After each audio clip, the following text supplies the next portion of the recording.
Welcome back to Whispers in the Static. I'm your host, Kimiko. Tonight, I want you to imagine a lonely dirt road in rural New England. The moon is hidden behind heavy clouds. Pines sway in the darkness, and the only sound is the crunch of gravel beneath your tires. Then your headlights catch something impossible. Not quite a bear, not quite a dog. Too long, too low, too silent. Its eyes meet yours for only a second before it slips into the woods as if the forest itself just swallowed it whole. Did you just see an undiscovered animal? Did fear distort an ordinary encounter? Or did you just witness one of the strangest cryptids ever reported in the northeastern United States? So tonight, we're exploring the legend of the Galawackus. Turn the lights down, lock the doors, if that makes you feel better. And if you hear branches snapping outside your window, well, no, you didn't, and don't look.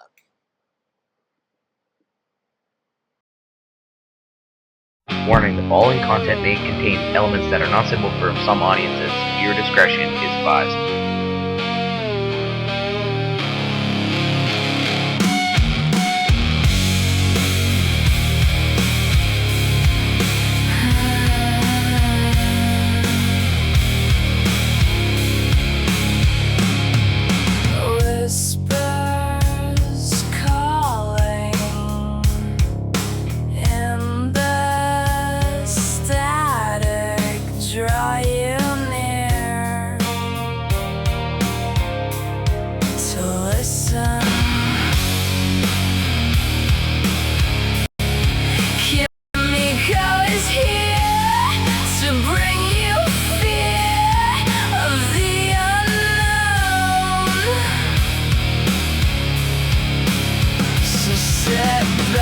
Grab a snack, get your favorite drink. It's time to blow your mind. Make you think about the spooky stuff. Whisper in the static.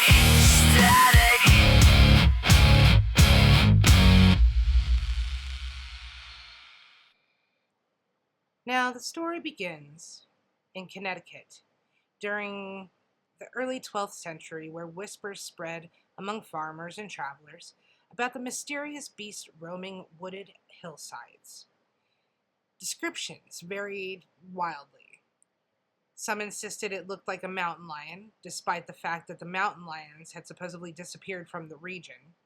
Others described a body that of like a dog, but with feline movements.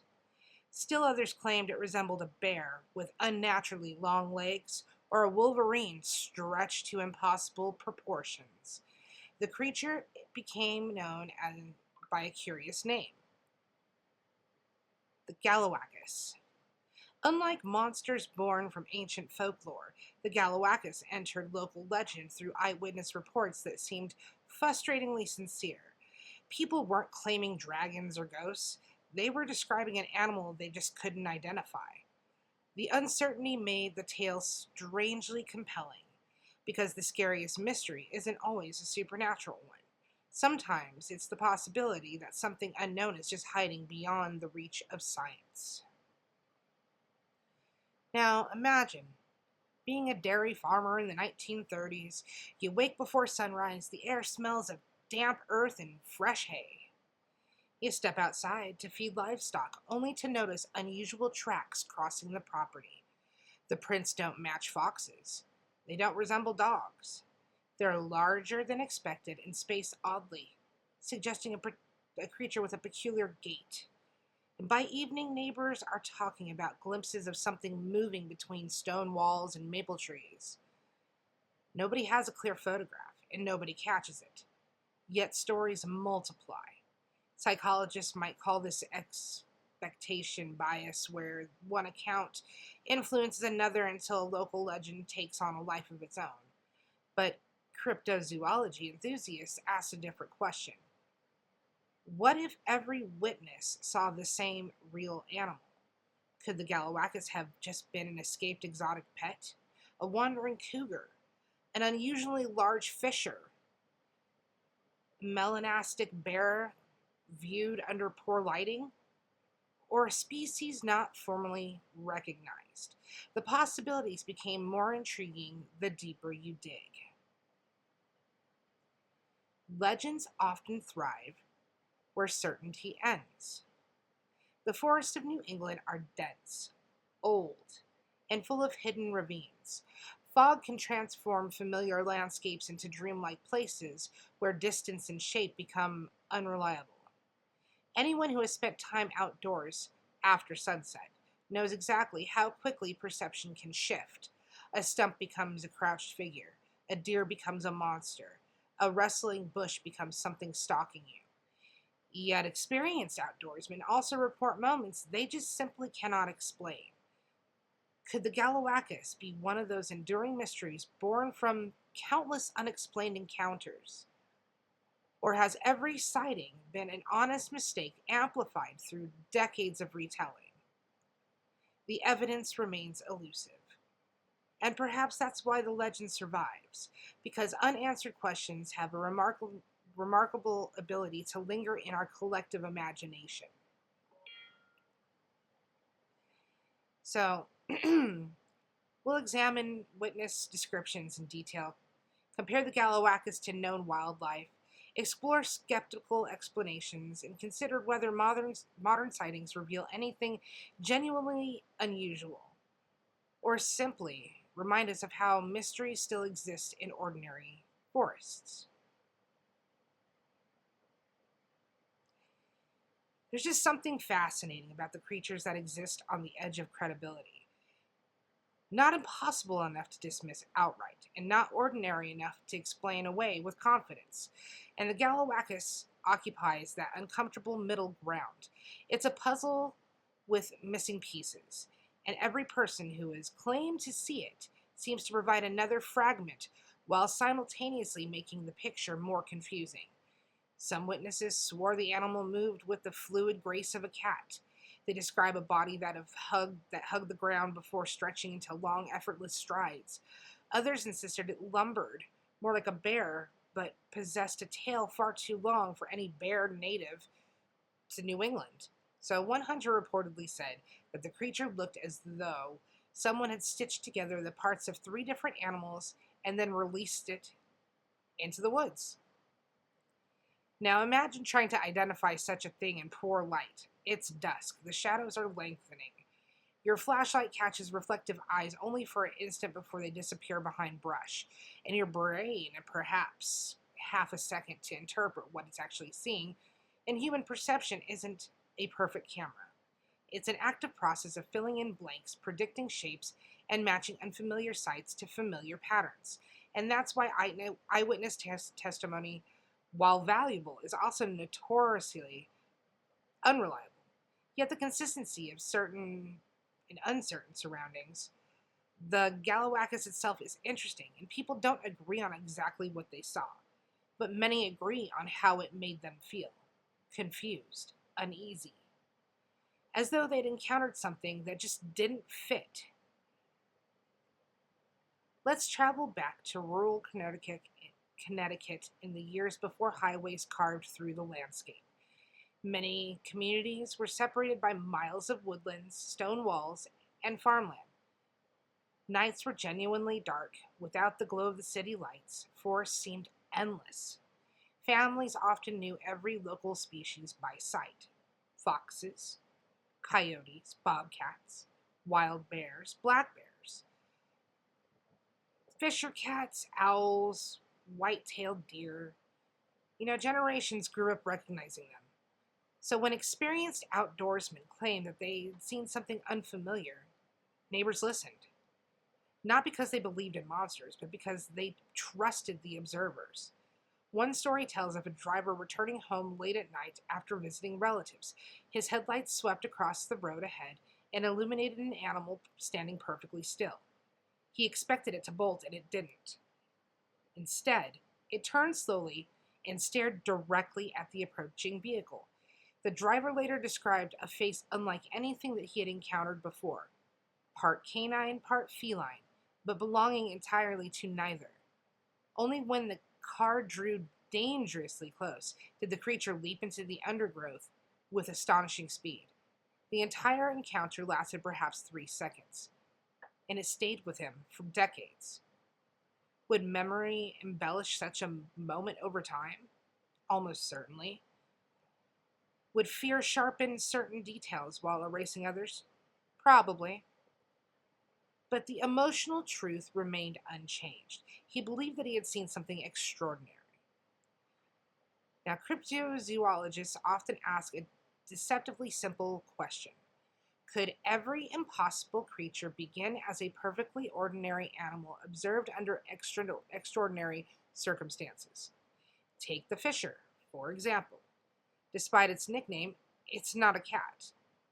It's a member of the weasel family with dark fur, agile movement, and a reputation for startling people who catch only a glimpse. Seen from an unusual angle, it can appear much larger than it really is. Then there are black bears. Young bears climbing over uneven terrain may create silhouettes that just seem oddly elongated. And if poor lighting obscures their ears or muzzle, witnesses may struggle to identify them correctly. Cougars introduce another possibility. Official population in the Northeast remains controversial, but individual animals are known to travel remarkable distances. A transient mountain lion appearing unexpectedly would inspire stories for generations. Then there are escaped exotic pets. Throughout history, privately owned animals have occasionally found their way into the wild. An unusually large feline or hybrid animal surviving briefly could account for isolated reports. Each explanation has strengths. Each also leaves gaps. And into those gaps slips the Galawackus. There's another theory that receives less attention. What if the legend isn't about a single creature at all?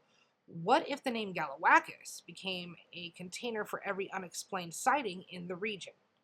One witness sees an unusually large bobcat. Another glimpses a very weird-looking wandering bear. A third mistakes shadows for movement. A fourth invents details while telling the story around the campfire. Soon, they're all discussing the same beast, and then the legend evolves. Not because anyone intends deception, but because stories have a way of absorbing other stories. Folklore behaves almost like a living organism. It adapts, it survives, it mutates, and each generation adds another layer.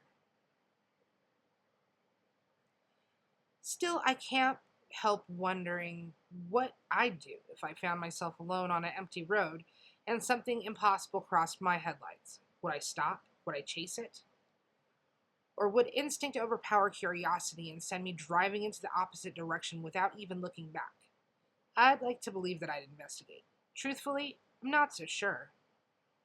Sometimes the unknown is most comfortable at a distance, and sometimes mystery loses its power the moment it's solved. And perhaps that's why the legend like the Galawackus refuses to disappear, not because we need monsters, but because we need reminders that the world is still capable of surprising us. Let's take a commercial break. You're driving down a back road at 2 a.m. The only sound is the hum of your tires, until the radio catches something that doesn't belong, a whisper in the static. A shape moves between the trees. You blink, and it's gone. But what if it wasn't? Imagine this. You're at a campground. Fire's low. Someone asks about the weirdest thing you've ever seen. You pull down your collar, reveal that glowing cryptid design, and suddenly the whole circle is leaning in. Next thing you know, everyone's sharing their stories. That's what these shirts do. They turn strangers into witnesses. They keep the whispers alive. Because in a world full of noise, sometimes the truth only comes through in the static. Now you can wear the truth. Cryptid t-shirts from Bonfire, officially tied to the Whispers in the Static podcast, the Blowing Smoke podcast, and Blix music. Because some legends deserve to be soft, comfortable, and printed in premium ink. Why Bonfire? Because they're the platform that lets creators like Whispers in the Static actually make money doing what they love, without selling out or compromising quality. Premium, ring-spun cotton vibrant, crack-resistant print sizes from S to 5XL, because cryptids come in all shapes, eco-friendly options available, fast shipping, satisfaction guaranteed. That's right. Our brand new official merch line just dropped on Bonfire. High-quality, limited-run cryptid collection tees that look as good around the campfire as they do at your day job. Whether you're Team Chupacabra, hunting the rake, or still convinced the cactus cat owes you money, we've got a shirt for you. These aren't cheap screen print rags. Bonfire uses soft, breathable cotton blends that feel like you're wrapped in a conspiracy blanket. Whispers in the Static, now on your chest. And every purchase helps support independent creators like Whispers in the Static, keeping the stories alive in a world that wants to stay silent. Shop now, https://www.bonfire.com/store/princess-of-gore-1. Follow at Blowing Smoke Podcast. You know, there's an old saying among people who spend their lives in the wilderness: the forest has a language of its own. And after enough nights outdoors, you begin to recognize it. The rhythmic chirp of the crickets, the distant bark of a fox, the rustling of leaves stirred by a raccoon, the wing beat of an owl gliding silently overhead. Then there are the sounds that just don't fit, the ones that make every instinct tell you to stop moving. A branch breaks. Another follows. Then silence. No wind, no birds, no insects. Just the uncomfortable realization that something else might be listening to you.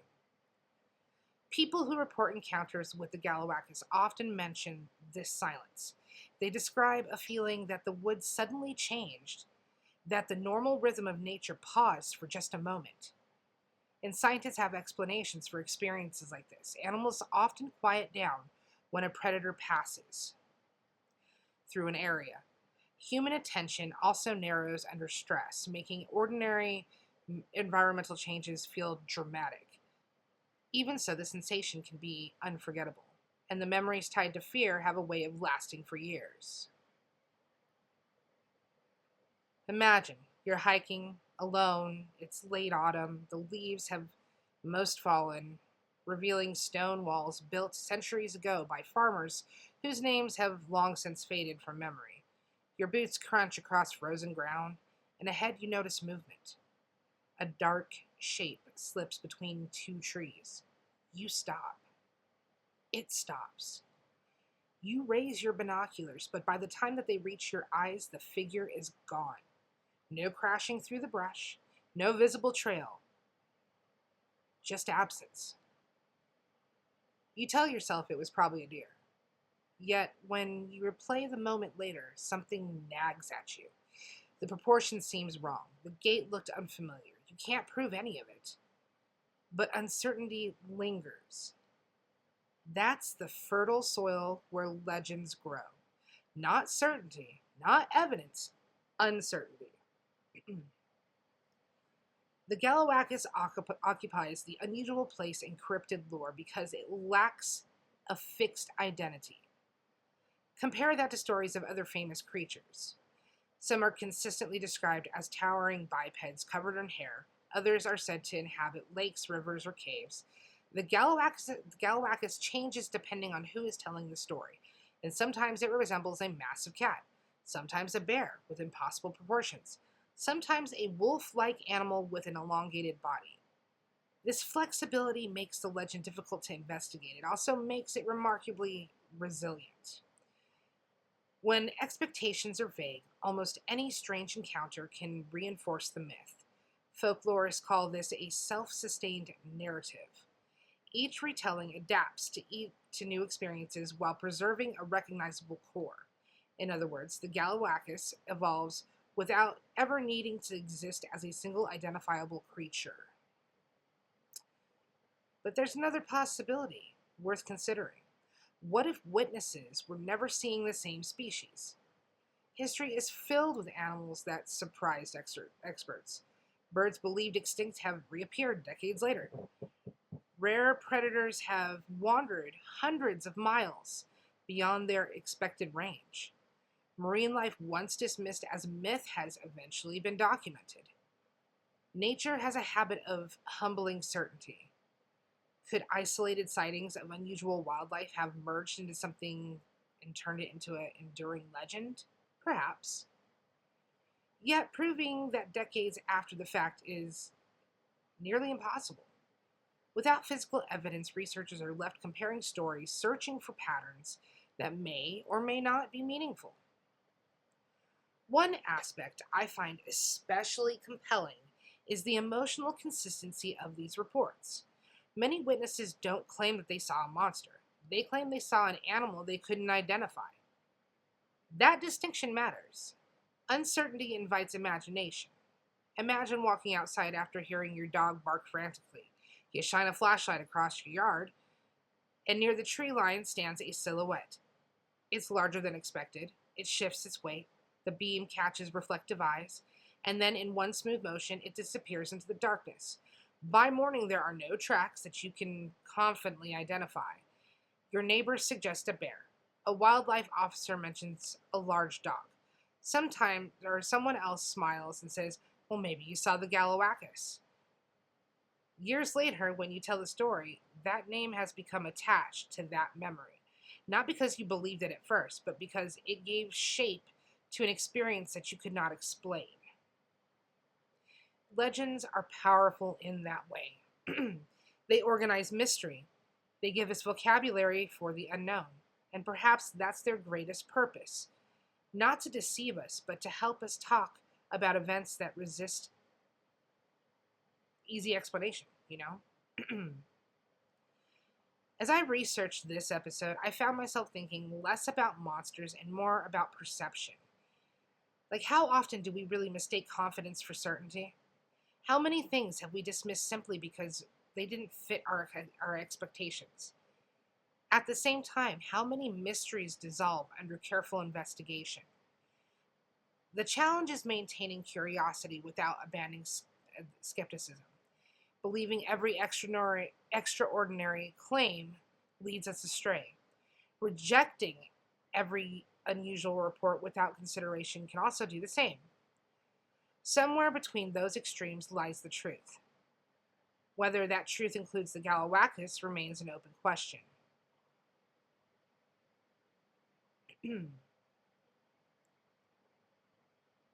Have you ever noticed that the best ghost stories rarely begin in a haunted mansion? They begin somewhere ordinary, a back road, a forgotten pasture, a patch of woods that you walked through 100 times before. The Galawackus belongs to that tradition. It's not tied to a cursed castle or a mysterious portal. It's said to appear where people already expect to find wildlife. At the edge of fields, along old logging roads, or just beyond the glow of a porch light.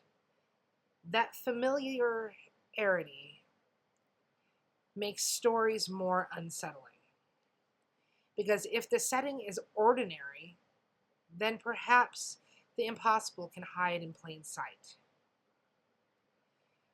Picture a family farmhouse. Nearly a century ago, dinner has ended. The dishes are drying on the rack. Outside, the last light of day fades before rolling behind the hills. A teenager volunteers to bring in a stack of firewood. Minutes pass. Then the back door bursts open. Breathing hard, face pale, the teenager insists that something was standing near the fence. Not a neighbor, not a stray dog.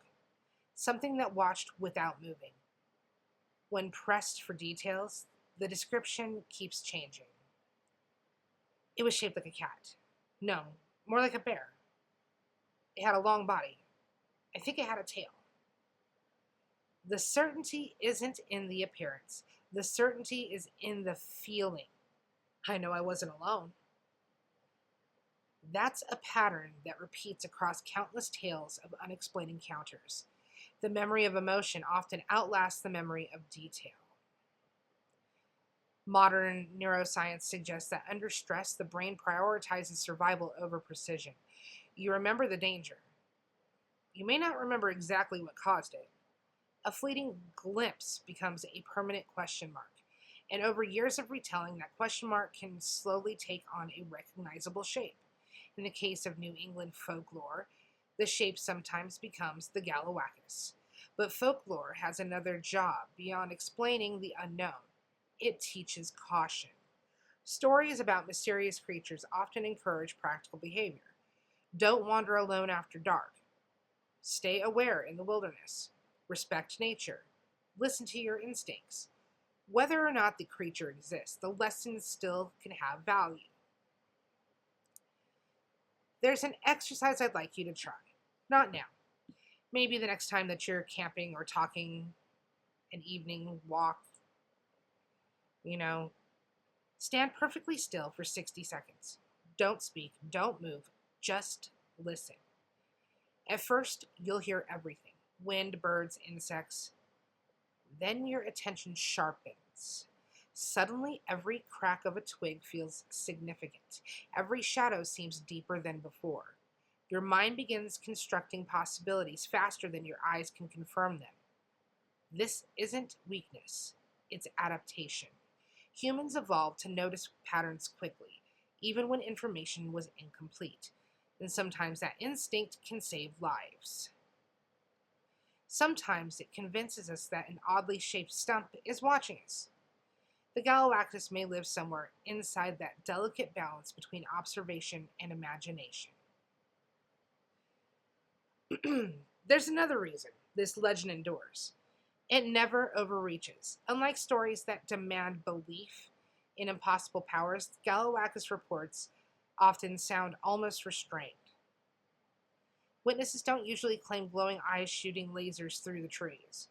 They don't describe impossible transformations. Instead, they say something much simpler. I saw an animal I couldn't identify. That's surprisingly difficult to dismiss. The natural world is vast. Even trained observers make mistakes.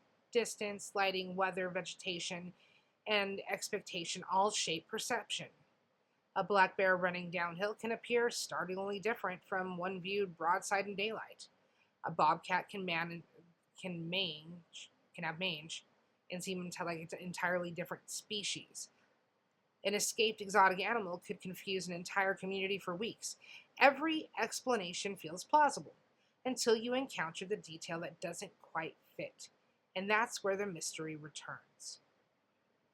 So perhaps that's why cryptid stories continue to attract people from every background. Not because they reject science, but because they enjoy unanswered questions. Mystery invites investigation. It encourages hiking one more trail, checking one more game camera, reading one more old newspaper clipping, interviewing one more witness. Curiosity itself becomes the adventure. And if the search ultimately reveals an ordinary explanation, well, that's valuable too. Because learning the truth is every bit as satisfying as chasing the unknown. So, where does that leave us tonight? The forests remain, the roads remain, the stories remain. And somewhere, someone may still catch sight of a dark figure crossing the edge of a clearing and spending years wondering what they saw. Maybe they'll conclude it was a bear, maybe a large cat, maybe a trick of the light, or maybe, after exhausting every explanation that they can think of, they'll quietly tell a friend, I think I saw the Galawackus. And that friend in turn will pass that story along, not as proof, not as fact, but as one whisper carried through the static. I'm Kimiko, and this has been Whispers in the Static. Keep asking questions, keep looking closer. And if the woods ever seem to be looking back, remember that sometimes the greatest mystery isn't what hides in the darkness. It's how much we have to learn about the world we think we know. Sweet dreams.